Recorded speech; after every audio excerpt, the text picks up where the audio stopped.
नमस्कार दोस्तों, learn with RJ में आपका स्वागत है। तो दोस्तों, आज मैं आपके लिए लेकर आया हूँ goods and service tax second paper के एमसीक्यूज को। ये प्रीवियस ईयर पेपर है, लास्ट ईयर का, यानी 2024-25 के एग्ज़ाम का। और जीएसटी सेकंड पेपर के और भी 2 वीडियो मेरे चैनल पे हैं, जिसमें इसके लगभग 80 से ज़्यादा क्वेश्चंस को हल किया गया है। एमसीक्यू प्रैक्टिस करना चाहें तो आप उन्हें भी देख सकते हैं, लिंक आपको डिस्क्रिप्शन में दिया जा रहा है।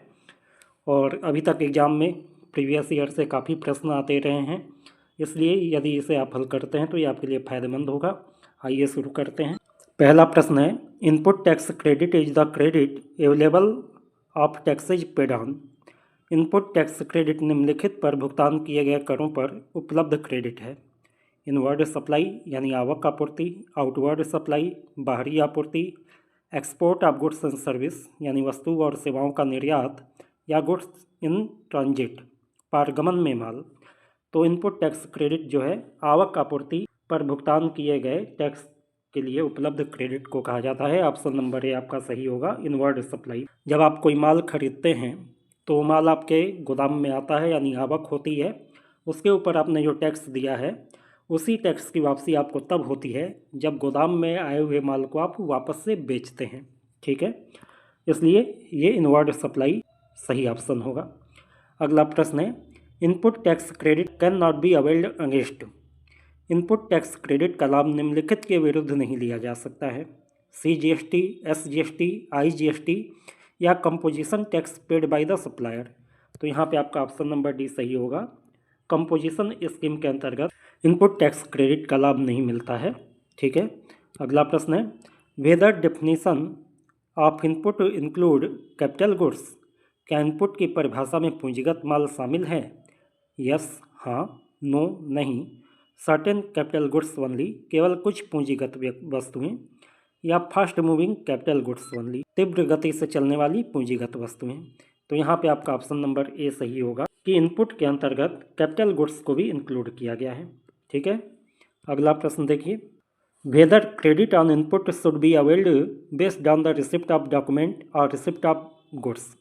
यानी इनपुट पर क्रेडिट का लाभ दस्तावेजों की प्राप्ति पर या माल की प्राप्ति पर किस आधार पर लिया जाना चाहिए? तो यहाँ पे आपका ऑप्शन नंबर सी सही होगा कि माल और दस्तावेज दोनों की आवश्यकता होती है। ठीक है, टैक्स इनवाइस की भी आवश्यकता होती है और माल की प्राप्ति हो जाना भी जरूरी होता है, तभी इनपुट टैक्स क्रेडिट लिया जा सकता है। ऑप्शन नंबर सी आपका सही होगा। अगला प्रश्न है, whether the recipient can claim ITC on the basis of revised invoice. क्या प्राप्तकर्ता संशोधित बीजक के आधार पर ITC का दावा कर सकता है? हाँ, नहीं, इफ़ प्रॉपर जस्टिफिकेशन गिवन, यानी यदि उचित स्पष्टीकरण दिया गया हो तभी, या at the option of the tax authority, यानी कर प्राधिकारियों के विकल्प पर। तो यहाँ पे आपका ऑप्शन नंबर ये सही होगा कि हाँ, यदि आपने रिवाइज इनवाइस जारी किया है तो उसके ऊपर भी आप इनपुट टैक्स क्रेडिट ले सकते हैं। और नॉर्मली लॉ में जैसे कहा गया है वैसे सभी के लिए ये उपलब्ध होता है, कोई अतिरिक्त स्पष्टीकरण की आवश्यकता नहीं होती है, इसलिए यहाँ पे ऑप्शन नंबर ए सही होगा। अगला प्रश्न है, whether the input tax credit on inputs and capital goods is allowed in one installment. क्या इनपुट टैक्स क्रेडिट और इनपुट पूंजीगत वस्तुओं पर एक किस्त में दिया जा सकता है? तो देखो, ये दिया जा सकता है, माल पर और कैपिटल गुड्स दोनों पर इनपुट टैक्स क्रेडिट एक साथ एक ही इंस्टॉलमेंट में लिया जा सकता है। ऑप्शन नंबर ए आपका सही हो जाएगा। अगला प्रश्न है, input tax credit is available only when the purchase made is used in. Input tax credit केवल तभी उपलब्ध होता है जबकि खरीदारी का उपयोग किया जाता है। The course of furtherance of the business, व्यापार की या व्यवसाय की क्रम में या प्रगति में। अदर देन बिजनेस एक्सपेंसेज, व्यवसायिक व्यय के अलावा। Both of the above condition, उपरोक्त दोनों दशाओं में। या नन ऑफ द एबव, उपरोक्त में से कोई नहीं। तो देखो, इनपुट टैक्स क्रेडिट तभी लिया जा सकता है जब उस माल का इनपुट का यूज आपने व्यवसाय के क्रम में या व्यवसाय की प्रगति में किया हो, यानी in the course of business आपने उसे यूज किया हो। सेल्फ कंजम्पशन के लिए आपने गुड्स खरीदा है तो आपको इनपुट टैक्स क्रेडिट नहीं मिलता है। तो ऑप्शन नंबर ए आपका सही होगा। अगला प्रश्न है, what are the prior condition to claim input tax credit. Input tax credit का दावा करने के लिए पूर्व शर्तें क्या हैं? टैक्स इनवाइट और debit note should be available.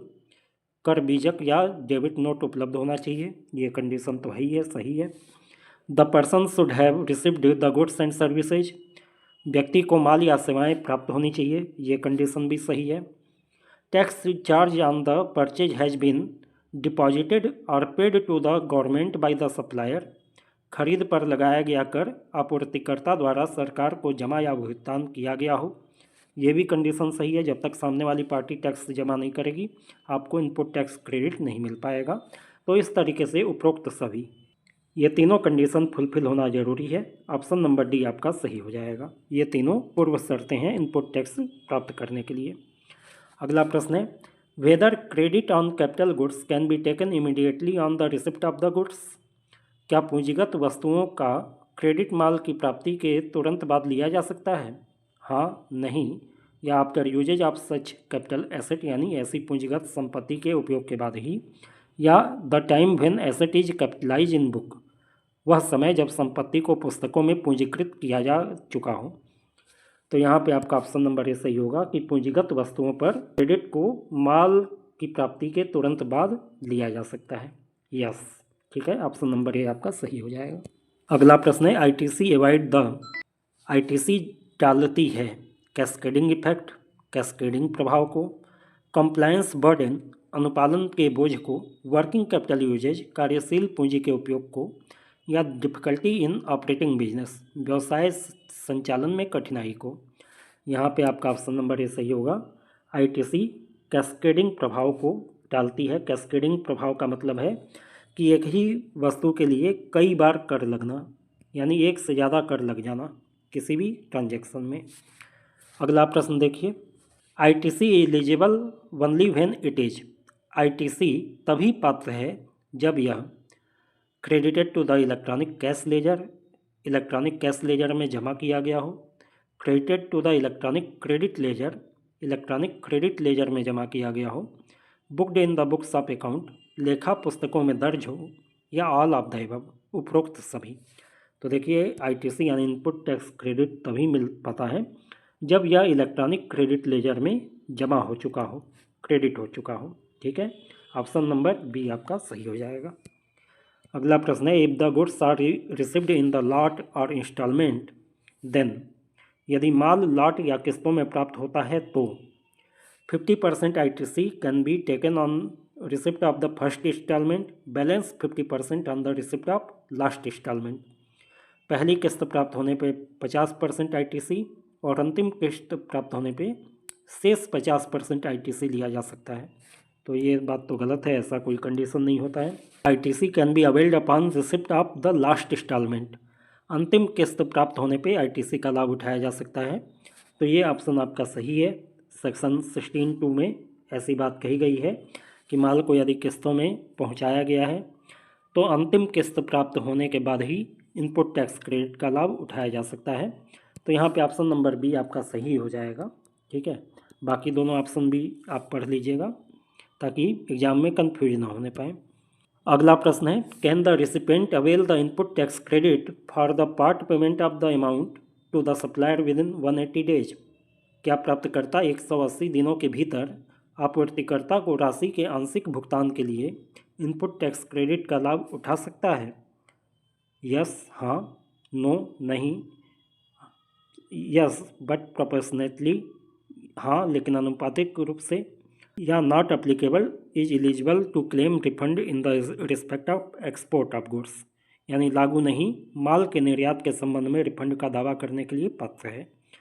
तो देखिए, यहाँ पे आपका ऑप्शन नंबर सी सही होगा। हाँ, ऐसा इनपुट टैक्स क्रेडिट लिया जा सकता है, लेकिन अनुपातिक रूप से मूल्य और भुगतान किए गए कर की सीमा तक लिया जा सकता है, प्रोपोर्शनेटली लिया जा सकता है। ठीक है, पिछले क्वेश्चन और इस क्वेश्चन में कंफ्यूज मत होइएगा, यहाँ पेमेंट पार्ट में हो रहा है और पिछले वाले क्वेश्चन में आपकी सप्लाई पार्ट में हो रही थी, इंस्टॉलमेंट में हो रही थी। ठीक है, अगला प्रश्न है, which of the following input tax credit is not available to the taxpayer. निम्नलिखित में से कौन सा क्रेडिट करदाता के लिए उपलब्ध नहीं है? ITC on goods purchase for resale, पुनर्विक्रय के लिए खरीदे गए माल पर आईटीसी, तो इसके लिए तो मिलता ही है। ITC on goods use for providing taxable services, कर योग्य सेवाएं प्रदान करने के लिए उपयोग किए गए माल पर ITC ये भी मिलता है। ये भी in the course of business use किया जा रहा है प्रोडक्ट या सर्विस को। ITC on goods used in making supply out of India, Bharat के बाहर आपूर्ति करने में उपयोग किए गए माल पर ITC, तो ये भी व्यापारिक यूज में आ रहा है, तो इस पर भी ITC मिलेगा। निदेशक द्वारा उपयोग हेतु मोटर वाहन की खरीद पर ITC on the purchase of motor vehicle for the use of director, तो यहाँ पे यही वाला इनपुट टैक्स क्रेडिट नहीं मिलेगा। ऑप्शन नंबर डी आपका सही होगा। ठीक है, यदि किसी वाहन को व्यापारिक यूज के लिए खरीदा जाता है, परिवहन के लिए, यात्री ढोने के लिए, माल ढोने के लिए या कार चलाने की ट्रेनिंग देने के लिए, तो उस पर ITC मिलता है। अन्य कार्यों के लिए ITC मोटर व्हीकल पे नहीं मिलता है। ऑप्शन नंबर डी आपका सही हो जाएगा। अगला प्रश्न देखिए, ITC of motor vehicle used for dash is allowed, ITC की अनुमति है उन मोटर वाहनों के लिए जिसका उपयोग हो ट्रांसपोर्टेशन ऑफ गुड्स, माल के परिवहन में, ट्रांसपोर्टेशन ऑफ द पैसेंजर्स, यात्रियों के परिवहन में, imparting training on the driving, driving के प्रशिक्षण देने में, या ऑल ऑफ द अबव, उपरोक्त सभी। तो अभी मैंने आपको बताया था इन तीनों के लिए मोटर व्हीकल पे ITC मिलता है। ऑप्शन नंबर डी सही होगा, ऑल ऑफ द अबव।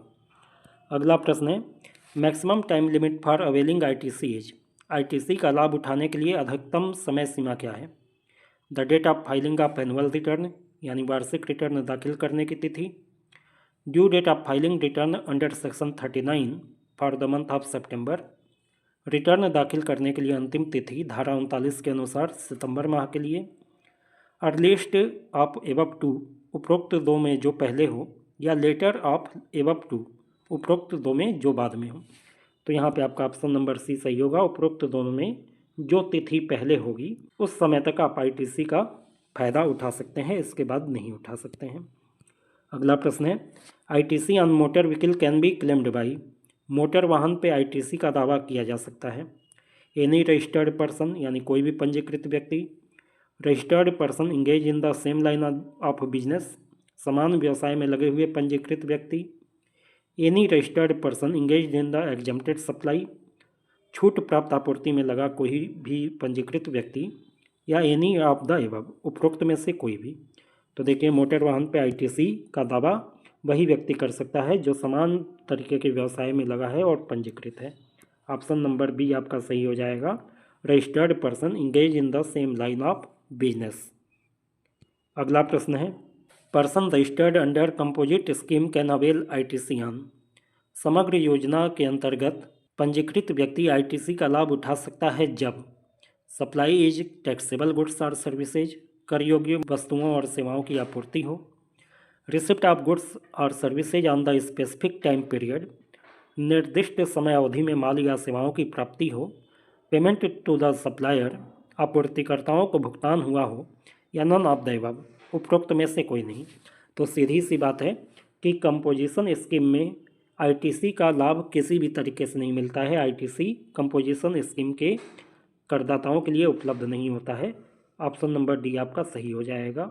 बाकी ये सब कंडीशन तो केवल बनाई हुई हैं। ठीक है, अगला प्रश्न है, ITC can be claimed on the goods और services for personal use if, व्यक्तिगत उपयोग हेतु वस्तुओं या सेवाओं पर ITC का दावा किया जा सकता है यदि। तो यहाँ पे ऑप्शन आप पढ़ लीजिएगा, व्यक्तिगत उपयोग के लिए भी कोई भी ITC उपलब्ध नहीं होती है, इनपुट टैक्स क्रेडिट नहीं मिल पाता है यदि कंजम्पशन के लिए प्रोडक्ट को यूज किया गया हो। ऑप्शन नंबर डी आपका सही होगा। ठीक है, अगला प्रश्न है, ITC on work contract service can be availed only if, कार्य अनुबंध सेवा पर ITC का लाभ केवल तभी उठाया जा सकता है जब engage in the same line of business, समान व्यवसाय में लगे हुए हों, service related to the movable property, चल संपत्ति से संबंधित सेवा हो, service related to the immovable property, अचल संपत्ति से संबंधित सेवा हो, या ऑल ऑफ द अबव, उपरोक्त सभी। तो देखिए, कार्य अनुबंध में भी ITC का लाभ तभी उठाया जा सकता है जब समान व्यवसाय में करदाता लगा हो, engage in the same line of business. हालांकि प्लांट और मशीनरी के लिए यह नियम नहीं लागू होता है, उसके अलावा सभी प्रकार के कार्य अनुबंध सेवा के लिए, वर्क कॉन्ट्रैक्ट के लिए ये लागू होता है। ठीक है, अगला प्रश्न है, the certificate of registration issued to a casual taxable person और a non resident taxable person shall be valid for the period of. आकस्मिक कर योग्य व्यक्ति या अनिवासी कर योग्य व्यक्ति को जारी किया गया पंजीकरण प्रमाण पत्र निम्नलिखित अवधि के लिए वैध होगा। तो ये 90 दिन के लिए वैध होता है, जिसे रिक्वेस्ट पे 90 दिन के लिए और बढ़ाया जा सकता है। ऑप्शन नंबर बी आपका सही हो जाएगा। अगला प्रश्न है, GSTIN is a dash digit code. GSTIN एक डैश अंकीय कोड है, 10, 12, 15 या 13। तो देखिए GSTIN 15 अंकों का होता है, 15 अंकों का ये एक कोड है। ऑप्शन नंबर सी आपका सही हो जाएगा। अगला प्रश्न है, अ कैजुअल टैक्सेबल पर्सन और non resident taxable person shall apply for the registration at least dash days period to the commencement of business. एक आकस्मिक कर योग्य व्यक्ति या एक अनिवासी कर योग्य व्यक्ति को व्यवसाय चालू होने के कम से कम इतने दिन पहले पंजीकरण के लिए आवेदन करना होगा। 3 दिन, 5 दिन, 10 दिन या 15 दिन। तो यहाँ पे आपका ऑप्शन नंबर बी सही होगा, 5 दिन पहले आवेदन करना अनिवार्य है इनके लिए। अगला प्रश्न है, GST registration is not compulsory in the case of. निम्नलिखित मामलों में GST पंजीकरण अनिवार्य नहीं है। Casual taxable person making taxable supply, आकस्मिक कर योग्य व्यक्ति कर योग्य आपूर्ति करता हो, तो इसके लिए तो अनिवार्य है। ठीक है, ऑप्शन नंबर ए तो नहीं सही होगा। Person under reverse charge, reverse charge के अंतर्गत व्यक्ति, इसके लिए भी रजिस्ट्रेशन अनिवार्य है। ऐसा नहीं है कि आप रिवर्स चार्ज के अंतर्गत माल बेच रहे हैं या खरीद रहे हैं तो आपको रजिस्ट्रेशन नहीं कराना है। Non resident making taxable supply, कर योग्य आपूर्ति करने वाला अनिवासी, तो इसके लिए भी रजिस्ट्रेशन अनिवार्य है।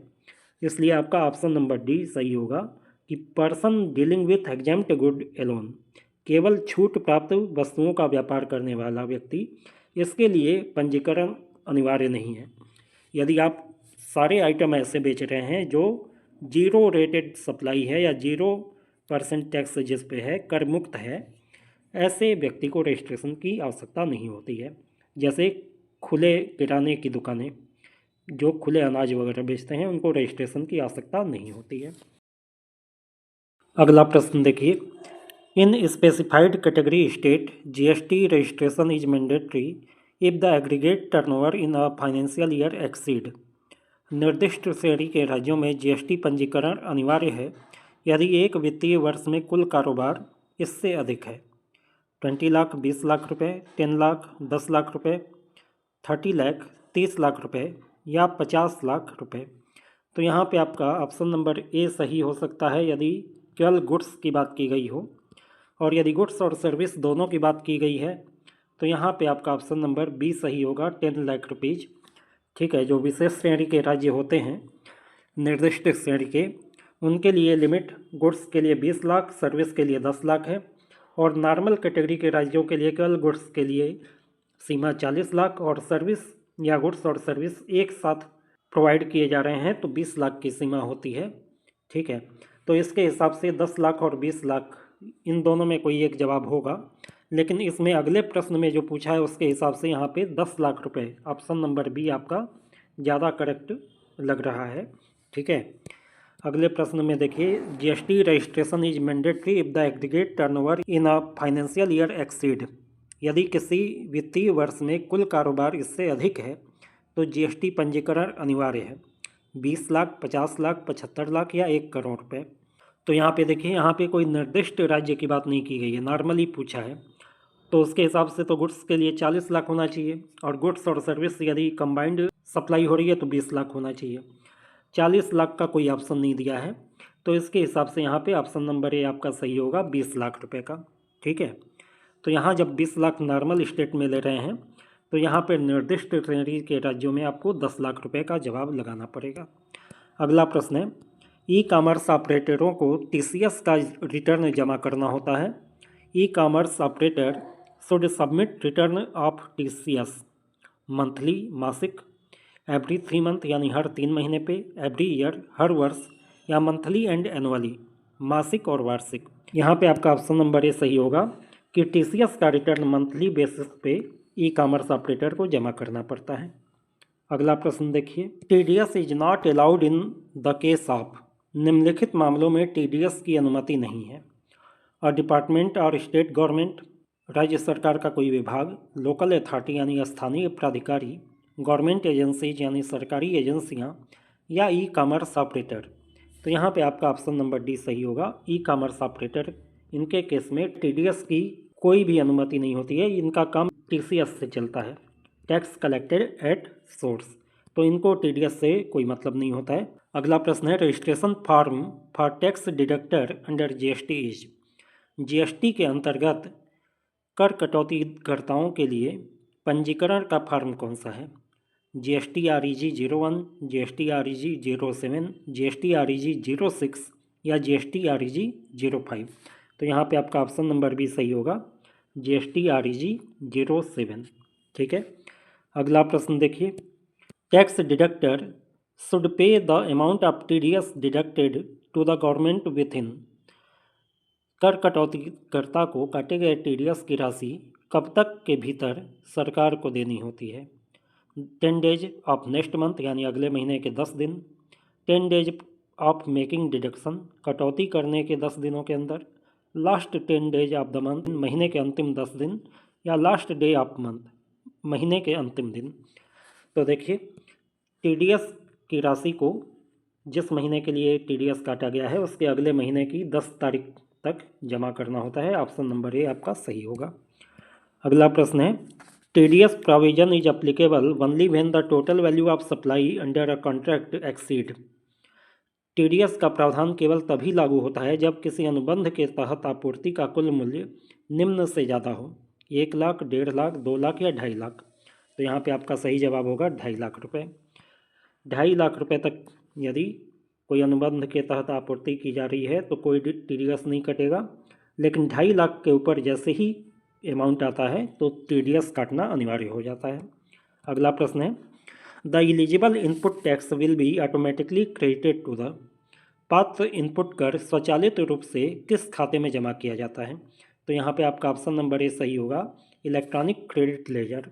ठीक है, इलेक्ट्रॉनिक क्रेडिट लेजर में जो भी इनपुट टैक्स है वो ऑटोमेटिकली जाके क्रेडिट हो जाता है और वहाँ से उसकी कटौती आउटपुट टैक्स में से की जा सकती है। अगला प्रश्न है, electronic liability ledger should be maintained in. Electronic देयता लेजर को निम्न में बनाए रखना चाहिए, GST PMT 05, GST PMT 02, GST PMT 07 या GST PMT 01। तो देखिए, electronic liability ledger GST PMT 01 में बनाया जाता है।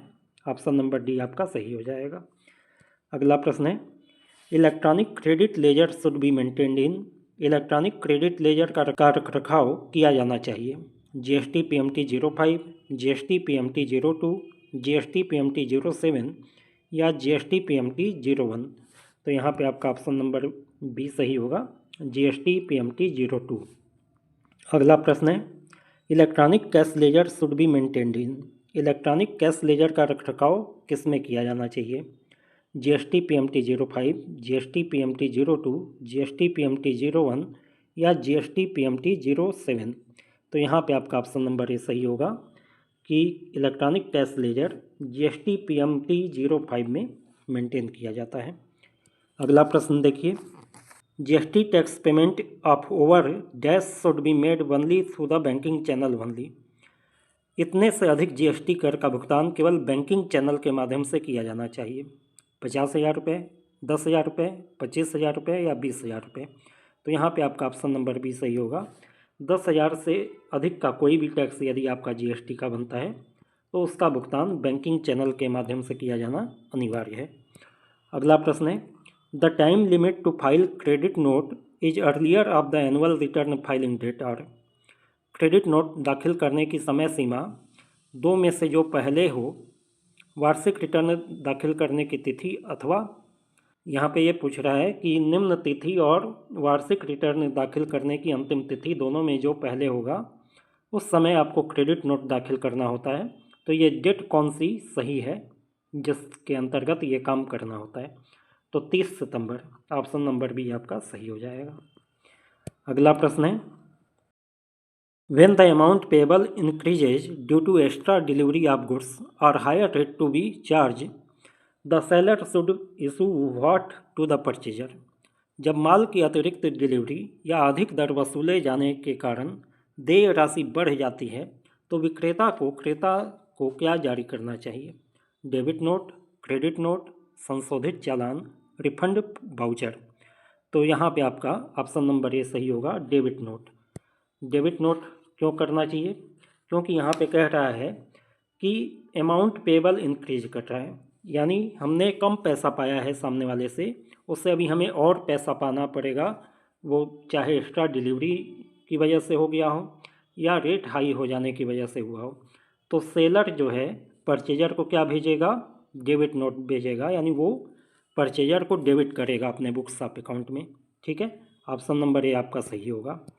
अगला प्रश्न है, when the amount payable decreases due to return और bad quality of goods the purchaser should issue what to the seller. जब रिटर्न यानी वापसी अथवा माल की खराब गुणवत्ता के कारण देय राशि कम हो जाती है तो क्रेता को विक्रेता को क्या जारी करना चाहिए? तो यहाँ पे देखिए, यहाँ पे क्या हो रहा है कि माल का कुछ रिटर्न कर दिया गया है या माल कुछ ख़राब हो गया है गुणवत्ता में, यानी पेमेंट खरीदने वाला कम करना चाहता है माल वापसी होने की वजह से या माल की ख़राब गुणवत्ता की वजह से वो पेमेंट कम करना चाहता है। तो ऐसे केस में दो चीज़ें हो सकती हैं। परचेजर क्या तो क्रेडिट नोट भेज दे, पिछले वाले क्वेश्चन में डेबिट नोट भेजा था जब रेट बढ़ रहा था, अमाउंट बढ़ रहा था, यहाँ वापसी की वजह से अमाउंट कम होगा तो सेलर जो है क्रेडिट नोट भेजेगा। ठीक है, लेकिन यहाँ पे कह रहा है कि क्रेता को क्या भेजना है, क्रेता से पूछ रहा है। तो क्रेता विक्रेता से जस्ट अपोजिट, विक्रेता यदि क्रेडिट नोट भेज रहा है तो क्रेता जो है डेबिट नोट भेजेगा। ऑप्शन नंबर ए आपका सही होगा। ठीक है, पिछले वाले में विक्रेता की बात किया था पिछले क्वेश्चन में, इसमें क्रेता की बात किया है, इसलिए दोनों का जवाब डेबिट नोट आ रहा है, जबकि स्टेटमेंट दोनों अपोजिट है। ठीक है, अगला प्रश्न देखिए, when registered dealer make exempt supply he must issue. जब पंजीकृत डीलर छूट वाली आपूर्ति करता है तो उसे क्या जारी करना होगा? टैक्स इनवाइस, कर चालान, बिल ऑफ सप्लाई यानी आपूर्ति का बिल, वाउचर या डिलीवरी चालान। ठीक है, तो यहाँ पे आपका ऑप्शन नंबर बी सही होगा, आपूर्ति का बिल, क्योंकि टैक्सेबल सप्लाई नहीं है, एग्जेम्प्ट सप्लाई है, तो टैक्स इनवाइस की कोई ज़रूरत नहीं है, केवल बिल ऑफ सप्लाई भेजने से काम चल जाएगा। अगला प्रश्न है, tax invoice in case of supply of services should be prepared इन। सेवाओं के आपूर्ति के मामले में कर चालान तैयार किया जाना चाहिए सिंगल कॉपी यानी एकल प्रति में, डुप्लीकेट यानी दो प्रति में, ट्रिप्लिकेट यानी तीन प्रति में, या नन ऑफ दीज। तो यहाँ पे देखिए, सर्विस के मामले में दो कॉपी यानी डुप्लीकेट में टैक्स इनवाइस जारी किया जाता है। एक इनवाइस सेलर अपने पास रख लेता है अपने रिकॉर्ड के लिए और दूसरा इनवाइस परचेजर को भेज दिया जाता है। अगला प्रश्न है, tax invoice in case of supply of goods should be prepared in. माल की आपूर्ति के मामले में कर चालान तैयार किया जाना चाहिए सिंगल कॉपी यानी एकल प्रति, डुप्लीकेट यानी डुप्लीकेट या दो प्रतियों में, ट्रिप्लिकेट यानी त्रिगुणित या तीन प्रतियों में, या नन ऑफ दीज इनमें से कोई नहीं। तो देखिए, गुड्स के मामले में ट्रिपलेट यानी त्रिगुणित कॉपी निकाली जाती है, तीन कॉपी निकाली जाती है, एक परचेजर को भेजी जाती है, एक सेलर अपने रिकॉर्ड के लिए रखता है और एक कॉपी ट्रांसपोर्टर के लिए जो माल को लेकर जाएगा उसके लिए जारी की जाती है, इसलिए तीन कॉपी की आवश्यकता होती है। अगला प्रश्न है, in which of the following cases a consignor is permitted to issue a delivery challan in lieu of invoice. निम्नलिखित में से किस मामले में प्रेषक को चालान के बदले डिलीवरी चालान जारी करने की अनुमति है? Transportation of goods for job work यानी जॉब वर्क के लिए माल का परिवहन, permanent transfer of business asset व्यावसायिक परिसंपत्तियों का अस्थायी हस्तांतरण, ट्रांसपोर्ट ऑफ कंज्यूमेबल यानी उपभोग्य सामग्रियों का परिवहन, या नन ऑफ दीज उपरोक्त में से कोई नहीं। तो यहाँ पे आपका ऑप्शन नंबर ए सही होगा, transportation of goods for job work. ठीक है, जॉब वर्क के लिए जब माल का परिवहन किया जाता है तो ऐसे केस में टैक्स इनवाइस की जगह डिलीवरी चालान केवल जारी करने से काम चल जाता है। एक्चुअली होता क्या है, जब माल का विक्रय किया जाता है तब तो टैक्स इनवाइस ज़रूरी होता है, लेकिन माल को यदि केवल ट्रांसफ़र किया जा रहा है, एक जगह से दूसरी जगह पहुंचाया जा रहा है, वो विक्रय की प्रकृति का नहीं है, तो खाली डिलीवरी चालान से काम चल जाता है। अगला प्रश्न है, in which case a registered dealer has to issue a payment voucher.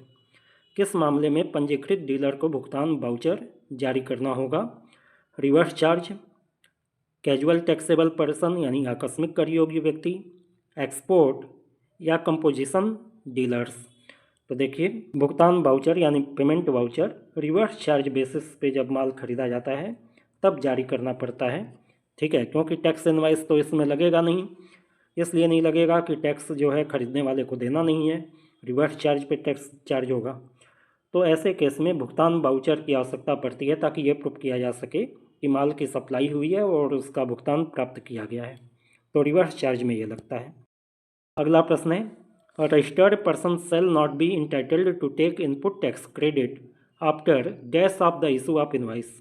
कोई पंजीकृत व्यक्ति चालान जारी होने की तारीख से कितने दिनों के बाद इनपुट टैक्स क्रेडिट लेने का हकदार नहीं होगा? 3 मंथ, 3 महीने, 6 मंथ, 6 महीने, 1 ईयर, 1 वर्ष या 2 ईयर, 2 वर्ष। तो यहाँ पे आपका ऑप्शन नंबर सी सही होगा। 1 साल के लिए ये अवधि होती है कि आप इनपुट टैक्स क्रेडिट ले सकते हैं। हालांकि ये अवधि नॉर्मली तो वही होती है कि टैक्स रिटर्न दाखिल करने की तिथि या 30 सितंबर दोनों में जो पहले हो, नॉर्मली तो यही होता है। लेकिन कुछ केस में इस अवधि को 1 वर्ष तक सीमित रखा गया है, लेकिन 3 महीने, 6 महीने और 2 वर्ष का तो कोई सवाल ही नहीं है, इसलिए ऑप्शन नंबर सी आपका सही होगा। अगला प्रश्न है, a registered person need not issue a tax invoice if the value of supply is less than. यदि आपूर्ति का मूल्य इससे कम है तो पंजीकृत व्यक्ति को कर चालान जारी करने की आवश्यकता नहीं है। 100 रुपये, 200 रुपये, 500 रुपये या 1000 रुपये। तो देखिए, 200 रुपये तक का यदि माल बेचा जा रहा है तो हर बिक्री पे टैक्स इनवाइस जारी करने की आवश्यकता नहीं है, बल्कि पूरे दिन में जितना भी माल बेचा गया, जितने भी पीस आइटम बेचे गए, उसका एक इकट्ठा टैक्स इनवाइस बनाया जा सकता है दिन के अंत में, लेकिन हर दिन इनवाइस बनाना जरूरी है। 200 रुपये से अधिक के माल पे हर ऑर्डर पे आपको टैक्स इनवाइस बनाना अनिवार्य हो जाता है। अगला प्रश्न है, input tax credit shall be allowed only against. Input tax credit केवल निम्नलिखित के विरुद्ध ही दिया जा सकता है। एनी टैक्स पेबल, कोई भी देय कर, आउटपुट टैक्स, कंपोजिट टैक्स यानी समग्र कर, या रिफंड। तो देखिए, कोई भी इनपुट टैक्स क्रेडिट हमेशा आउटपुट टैक्स के विरुद्ध दिया जाता है। ऑप्शन नंबर बी आपका सही हो जाएगा, ठीक है। अगला प्रश्न देखिए, इसके पहले मैं बता दूं कि जीएसटी पेपर 2 के 2 और वीडियो उपलब्ध हैं मेरे चैनल पे, जिसका लिंक आपको डिस्क्रिप्शन में दिया गया है। बाकी अन्य विषयों, मॉनेटरी थ्योरी और इंश्योरेंस के पेपर के भी कई वीडियो बने हुए हैं एमसीक्यू प्रैक्टिस के लिए, उसका भी लिंक आपको दिया जा रहा है डिस्क्रिप्शन में। आप उन सभी का लाभ उठाइए, अपने दोस्तों को शेयर कीजिए ताकि वो भी उसका लाभ उठा पाएँ। क्वेश्चन नंबर 48 कह रहा है कि the detail of all inward supply in GSTR1 in will be auto populated in read only document GSTR। GSTR1 में सभी आवक आपूर्ति का विवरण केवल पढ़ने योग्य दस्तावेज के रूप में GSTR डैश में स्वतः भर दिया जाएगा। 2, 2A, 5 या 6A। तो यहाँ पे आपका ऑप्शन नंबर बी सही होगा कि GSTR1 में जो भी आवक आपूर्ति है उसके विवरण को GSTR 2A में ऑटोमेटिक पॉपुलेटेड कर दिया जाता है GSTRN के द्वारा, ठीक है। इसके बाद है, what is the validity of E way bill for 100 kilometres. 100 kilometre तक के लिए ई वे बिल की वैधता क्या है? 1 डे, 2 डे, 3 डेज या 4 डेज। तो देखिए, यहाँ पे आपका ऑप्शन नंबर ए सही होगा, 1 दिन। 100 किलोमीटर तक की दूरी के लिए ई वे बिल जो भी जारी किया जाता है वो केवल 1 दिन के लिए वैलिड होता है। अगला प्रश्न है, e way bill be required if the value of goods is. E way bill की आवश्यकता होगी यदि माल 10,000 रुपये का हो, 25,000 से कम का हो, 50,000 से अधिक हो या 25,000 से अधिक हो। तो यहाँ पे आपका ऑप्शन नंबर सी सही होगा। 50,000 से अधिक के माल पे ई वे बिल की आवश्यकता अनिवार्य रूप से पड़ती है। 50,000 रुपये से कम का माल यदि है या 50,000 रुपये तक का माल है तो वो बिना ई वे बिल के भी ट्रांसपोर्ट किया जा सकता है। तो उम्मीद है कि यह वीडियो आपके लिए उपयोगी रहा होगा। यदि वीडियो आपको अच्छा लगा हो तो वीडियो को लाइक कीजिए, शेयर कीजिए और चैनल को सब्सक्राइब करके बेल आइकन दबा दीजिए ताकि नए वीडियो की नोटिफिकेशन आपको समय से मिल जाए। Good day to all of you.